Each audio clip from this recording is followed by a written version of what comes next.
We had the best time on our photo shoot. Although, we have to tell everyone, we were like, since we're both dancers, of course, you're a real dancer, we were like posing and organizing and competing on who was doing what. And then finally we were like, screw it, and you gave me a big hug, and that was the perfect shot. You said that was going to happen. I knew it would be that way, actually. And not only are we competitive, but we're perfectionists. Exactly. So I'm going to go off script right off the bat and say I want you to start kind of from the beginning with Houston Ballet. Okay, I'm about to tell it all. 1972, I started in Houston Ballet Academy. I took ballet all the way through school. I graduated from Lamar Senior High at 17. And then August 30th of 1983, I signed a contract with the Houston Ballet. So that was my goal. My dream was to be a soloist. I wanted to do a soloist role, you know. And in 1987, 3 years later, or 4 years later, I became a soloist. That's pretty quick, isn't it? Well, I mean, for me, yeah. It was. But the big thing that I never expected was 1990. So in 1990, I became a principal dancer with the Houston Ballet. Now, to me, I just wanted to just be, you know, like I said, a soloist. So becoming a principal was a big deal. But I had no idea what a big deal it was because I was the first African-American principal dancer of a major ballet company. In the whole country? Yeah. So I didn't know. And this was 1990? Right, in Houston, Texas. Amazing. Right, and people are like, what? In Houston, Texas, bang, bang, tumbleweed, you know. They had no idea. They had no idea. So, and then after that, I mean, you know, Ben Stevenson did ballets for me, and I danced all over the world, and I did what little girls dream of. Yes. But for me, it was just basically ballet picked me. I didn't choose it. My parents decided I should go. I played the violin first. And I was really good. I mean, I was first chair for like 4 years. Oh, you're kidding. Wow. Then I had to make a decision on ballet and violin. And I said, I can pick up the violin later. Anyway, I picked up the violin actually last year, and I couldn't even play Mary Had a Little Lamb. Oh, really? Even though you were like a fourth chair? Yeah, but that was when I was little. Yeah. Anyway, so I danced until 06 when I retired. And I was 41. And I freelanced a little bit. What was the last ballet you danced? I don't remember. Nutcracker. Okay, because I know I was there, but I didn't remember. Yeah. It was the Nutcracker. And it's funny because I'm known as the Chocolate Sugar Plum Fairy. So it just worked out that I finished with the Nutcracker. And I was in Houston Ballet's first Nutcracker. So it kind of, it was a little bittersweet for me. Weren't you known, along with Ben, as being at Houston Ballet like the longest period of time of pretty much anyone at the time you retired? Well, yes. I retired. I've been here, like I said, I've been here since '72, and I'm still there. Yeah. I'm still working for Houston Ballet. So yeah. I'd say I've been there longer than anybody.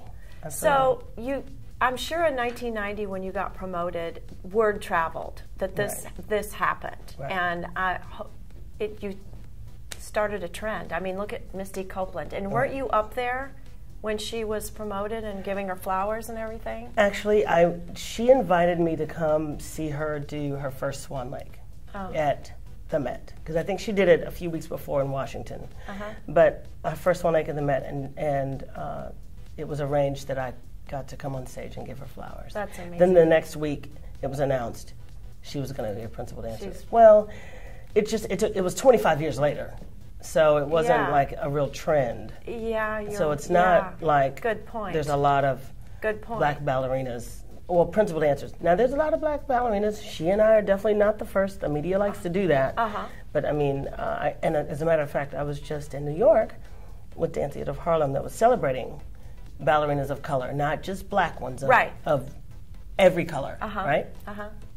And I got to meet a couple of dancers that were ballerinas back in the 30s, 40s, and 50s. Really? Yeah. So, you know, but we are principal dancers in major companies now, so it's, and now there's social media, so you get to see, the cool thing about it, everyone asks me about it, you know, how do you feel, you know, this should have been you, and da-da. Like, well, no, it shouldn't have been me. I've already been me. Yeah. I've already done it, and she's dancing now. I'm not dancing. Right. But what's neat is we get to see dreams unfold online. Yes, or on your phone, or on your computer.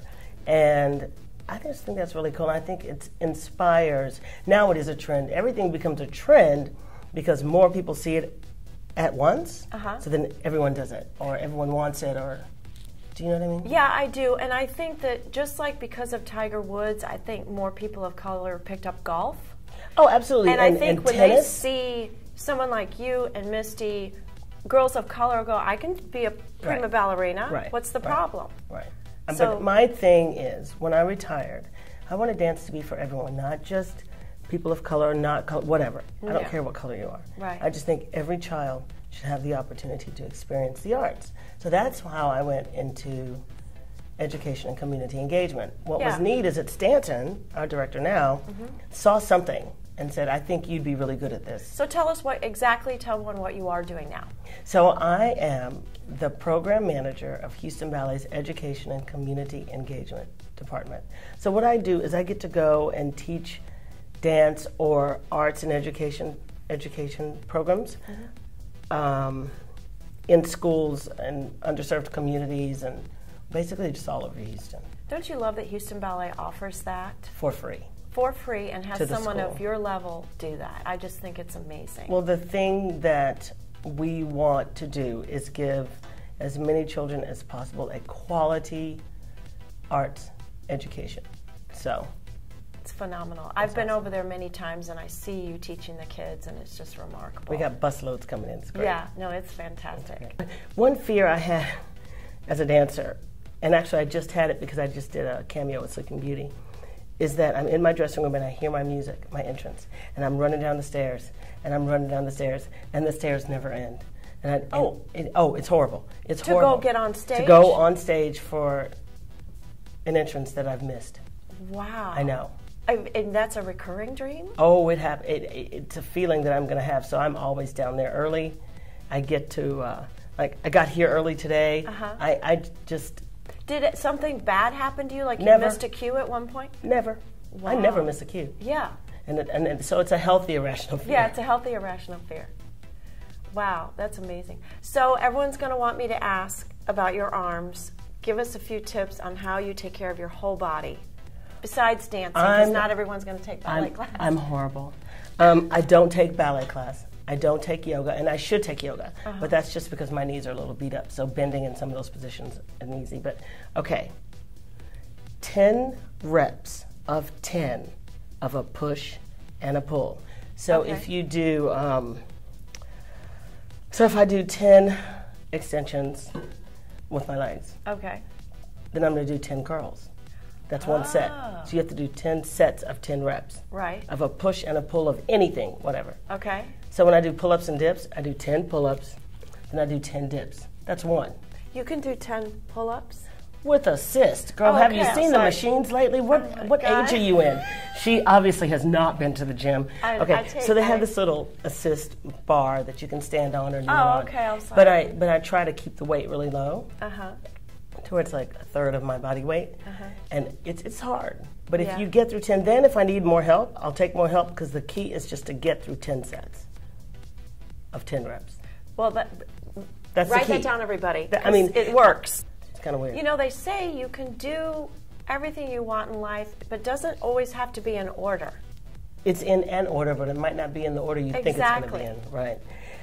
So most important, the big thing is I am going to be a permanent exhibit in the latest Smithsonian Museum. What? In Washington, D.C. What? The National Museum of African American History and Culture opens on September 24th. In the Smithsonian? I'm going to be in the Smithsonian. Are you going to be it's not a wax. Everyone goes, you're going to be wax? There's no wax in the Smithsonian. There's just old stuff, you know? Like they have Carl Lewis's gold medals. They've got Lena Horne's stormy weather dress. They've got a lot of history from the History Museum, like slave shackles and things like that. They've got, I'm sure they've got Jesse Owens' shoes. I mean, they've got these amazing things. And my ballet shoes. And I think my last pair of ballet shoes and pointe shoes, and the contract I signed to be a principal dancer. The original one that you The signed? one that I signed. And I think the ballet's gonna,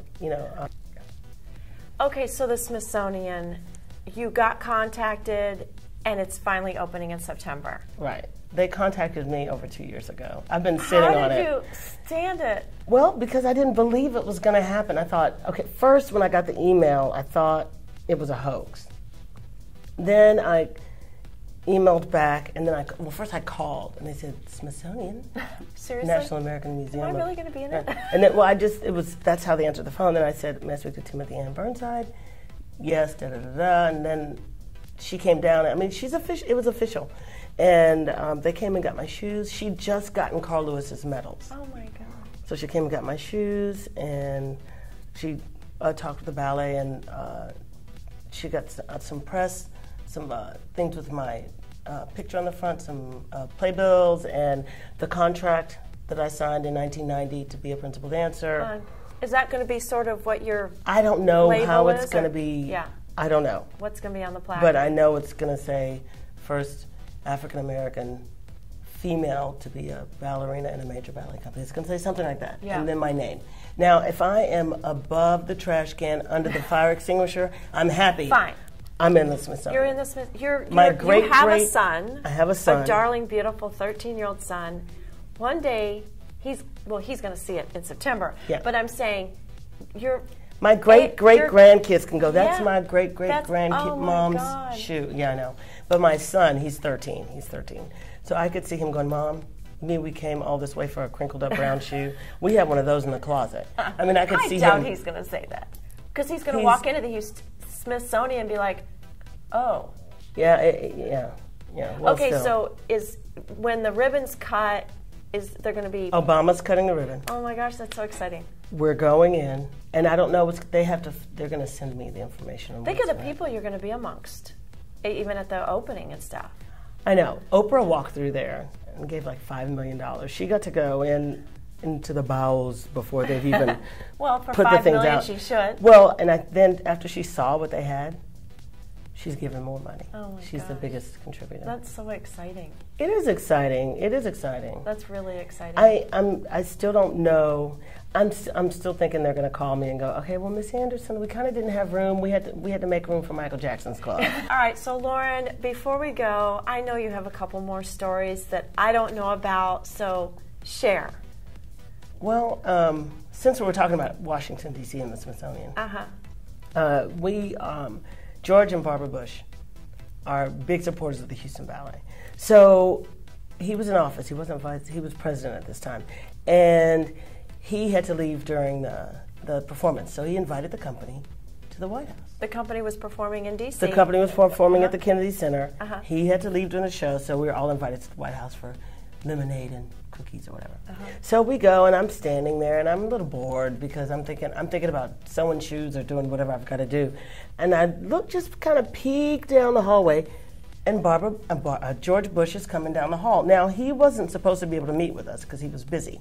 Well, he is the president, right? Right. So I'm looking, and he comes, and he goes like this in a circle, and he starts jumping, and I'm like, you're kidding. You're kidding me. So I'm about to tell someone. He goes, and I'm like, really? You just told everyone now. I know, but I mean, this was back in... Yeah. And he kind of winked at me as he walked in the door, and I thought... And you're like, I want to tell him what I wanted to take it. I had a secret with George Bush. That's so funny. And then, and then another time we were dancing at Kennedy Center, Barbara Bush sent little cards basically saying, welcome, I think it was to the principal, and welcome to Washington. If there's we're so happy you're here representing Houston in such a fine way. If there's anything you need, let us know. And there's a phone number, Barbara Bush, and there's a phone number. Now, I'm a brat. I'm a little bit of a brat. So I go upstairs. There's no cell service in the basement. So I go upstairs, and I call the number. Just to test it? I just want to know who I can call in case something happens.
I was taking off my shoes, and George Bush... Did you know they were there? No, okay. I had no idea. George Bush comes backstage, and I look up and I go, George!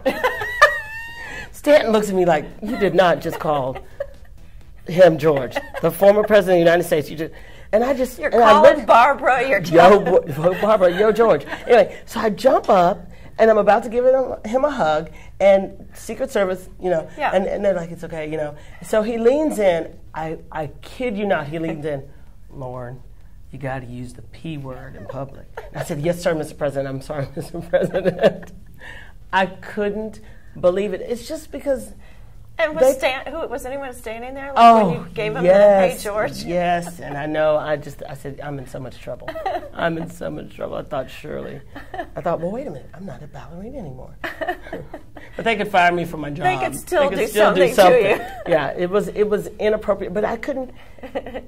They're such warm people, and they've always been so nice to me and supportive. So it just happened. I love it. I know. Well, thank you, Lauren. This was like the best interview ever. I love you so much, and I really look up to you so much. Thank you, That's honey. a wrap.